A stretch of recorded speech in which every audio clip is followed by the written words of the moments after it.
ધોરણ 10-12 બોર્ડની પરીક્ષા 2026 આજથી ગુજરાતમાં ચાલુ થઈ છે, જેના ભાગરૂપે કેશોદની શ્રી સર્વોદય હાઈસ્કૂલમાં પરીક્ષાના પ્રથમ દિવસે વિદ્યાર્થીઓને કુમકુમ તિલક કરી ફૂલ આપી શાળાના પ્રમુખ ઓધવજીભાઈ બોરસાણીયા અને જ્યોત્સનાબેન બોરસાણીયાએ બાળકોને પ્રોત્સાહિત કર્યા હતા।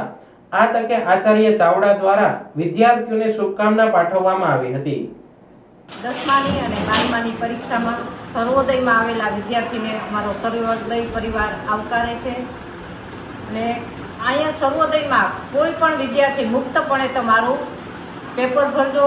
આ તમારી જિંદગીની પરીક્ષા નથી, આ માત્ર શૈક્ષણિક પહેલી પરીક્ષા છે અને નિર્ભયપણે તમારા પેપર ભરજો ને તમે જિંદગીમાં ખૂબ આગળ વધો એવી અમે સર્વોદય પરિવાર શુભેચ્છા પાઠવીએ છીએ।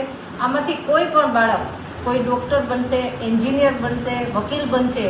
તમને તમારા રુચિ પ્રમાણે તમારે જિંદગી આગળ ધપાવજો ને કાંઈ પણ સ્કૂલમાં તકલીફ પડે તો અમારો સ્ટાફ તમારી સાથે છે, એટલે મુક્તપણે તમે પરીક્ષા ભરો એવી અમારે સર્વોદય પરિવાર દ્વારા અભ્યર્થના આપીએ છીએ।